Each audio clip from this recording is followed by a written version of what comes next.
नमस्कार. कसे आहात सगळे? छान ना? उत्तम आहात ना? मग आज आपण नक्षत्राच्या साईट वरती आलेलो आहोत. नक्षत्राची साईट ही एक वेगळी साईट आहे, प्रीमियम साईट आहे. नक्षत्र मधले सगळे बंगले प्रीमियम आहेत. पण सर्वप्रथम मला तुमचे आभार मानायचे, धन्यवाद मानायचे, कारण तुमच्या प्रतिसादामुळे माझे व्हिडिओज तुम्ही सगळे पाहताय आणि तुमच्या प्रतिसादामुळे आपले प्रकल्प म्हणजे नक्षत्र असो किंवा इंद्रधनु विलेज सुंदररित्या पुढे जात आहेत. नक्षत्राची मुहूर्तमेढ आपण 2023 ऑक्टोबर नोव्हेंबरच्या आसपास रोवली होती आणि आता नक्षत्राचं पहिलं पोझिशन सुद्धा झालेलं आहे. माझ्या मागचा जो बंगला तुम्ही पाहता आहात तो बंगला जो आधीच्या व्हिडिओमध्ये कुठेतरी पूर्णत्वाला येत होता पण आता प्रत्यक्षात पूर्ण झालेला आहे. सुंदर असा झालेला आहे बंगला. आणि याच्यातली प्रीमियम म्हणजे याच्यात खास करून प्रीमियम म्हणजे काय तर तुम्ही पाहिलं तर एक्सपोज चिरा आहे. पूर्ण चिऱ्याला लॅकर आणि एपॉक्सीचं फिनिश आहे. अत्यंत सुंदर दिसतो. आतमध्ये गेलात, बंगल्याच्या आतमध्ये गेलात, बंगला तुम्ही निश्चितच आतमधनं पाहणार आहात आणि बंगल्याच्या आतमध्ये गेलात तर तुम्हाला फॉल सिलिंग, आतलं विविध फर्निचर म्हणजे फर्निचर मध्ये सुद्धा वैविध्यता आहे जी तुम्हाला पाहायला मिळेल.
माझा जो पहिला जो व्हिडिओ असणार आहे तो प्रत्यक्षात प्रकल्पाची माहिती आणि दुसरा थोडासा सामाजिकच. ओके, प्रकल्पाची माहिती अशा रीतीने कारण हा जो संपूर्ण प्रकल्प आहे हा थोडासा वेगळा आहे. वेगळेपण याच्यामध्ये तुम्ही इथे प्रत्यक्षात आल्यानंतर दिसतं कारण याच्यातलं वेगळेपण हे ट्रॅडिशनल आर्किटेक्चरलच्या दृष्टिकोनातून आहे. म्हणजे संपूर्ण बंगले हे ट्रॅडिशनल आर्किटेक्चरलच्या धर्तीवरती आहेत. यातलं गार्डन सुद्धा नक्षत्रासारखं गार्डन असणार आहे जे पाहिल्यानंतरच तुम्हाला त्याचा अनुभव येणार आहे. गार्डनची आता कामं सुरू आहेत. सगळी कामं पूर्ण होण्याकरता निश्चितच वेळ लागणार आहे. पण याचं सगळ्यात महत्वाचं आकर्षण तो म्हणजे 4 BHK विला. जो विला 2500 स्क्वेअर फुटाचा विला आहे ज्याच्या कामाला सुद्धा आता सुरुवात झालेली आहे. मोठे मोठे प्लॉट्स आहेत. त्याच्यामुळे हा 4 BHK विला म्हणजे नक्षत्राचं खरंखुरं आकर्षण असणार आहे. सुंदर असा विला होणार आहे ज्याला स्वतःचा प्रायव्हेट पूल असणार आहे आणि आतलं संपूर्ण इंटिरियर सहित असलेला हा विला म्हणजेच नक्षत्राचं एक वेगळं आकर्षण.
आता आपण आलेलो आहोत तो व्हिडिओच्या उत्तरार्धात, म्हणजेच थोडासा सामाजिक विषय. सामाजिक विषय या दृष्टिकोनातनं, कारण आता मी एक नवीनच आमची बिहाइंड द सीन म्हणजे बांधकाम होत असताना, म्हणजे प्रकल्प होत असतानाची एक वेगळी सिरीज सुरू केलेली आहे, ज्याच्यामध्ये आमचे आर्किटेक्ट म्हणजे आमचे थोरले बंधू संदीप जोशी हे संपूर्ण व्हिडिओच्या माध्यमातून आपल्याला टेक्निकल इन्फॉर्मेशन देतात, ज्याच्यामध्ये भरपूर माहिती तुमच्यापर्यंत पोहोचवत आहेत, जी अगदी रेरापासून असेल किंवा बांधकाम होत असतानाची जी काही घडामोड असते किंवा घेण्याची काळजी, या सगळ्या गोष्टींची इन्फॉर्मेशन तुमच्यापर्यंत पोहोचते. सामाजिक या दृष्टिकोनातनं असं थोडंसं तुम्हाला मला सांगायचं आहे की खूप जण आम्हाला असं विचारतात की तुम्ही प्लॉट का नाही विकत. पण खरं सांगू तर गेल्या 12 वर्षामध्ये आम्ही प्लॉट कधीच विकला नाही. कारण होतं प्रत्यक्षात असं की जर आम्ही नुसतेच प्लॉट विकले तर कुठेतरी आमची सुटका 1.5 ते 2 वर्षामध्ये होईल, पण या ठिकाणी वास्तू उभारली जाणार नाही. काही ठिकाणी वास्तू उभारली पण जाते, पण ज्यावेळेला आम्ही प्रत्यक्षात ती वास्तू म्हणजे गेटेड कम्युनिटी उभारतो ना, त्यावेळेला त्या गेटेड कम्युनिटीमध्ये आणि या निसर्गामध्ये राहण्याचा आनंद आणि अनुभव काहीतरी वेगळाच आहे.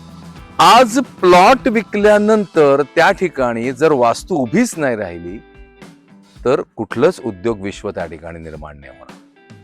मग त्या ठिकाणी जे वास्तू ज्याला उभी होते, कारण एखादी वास्तू उभी करण्याची म्हणजे परमेश्वराची इच्छा असावी लागते, आणि ज्यावेळेला एखादी वास्तू उभी राहते ना, त्यावेळेला लागणाऱ्या छोट्या छोट्या गोष्टीतनं एक मोठं उद्योग विश्व उभं राहतं, अनेक लोकांना त्याच्यामध्ये रोजगार मिळतो. ही सगळ्यात महत्वाची आणि जमेची बाजू.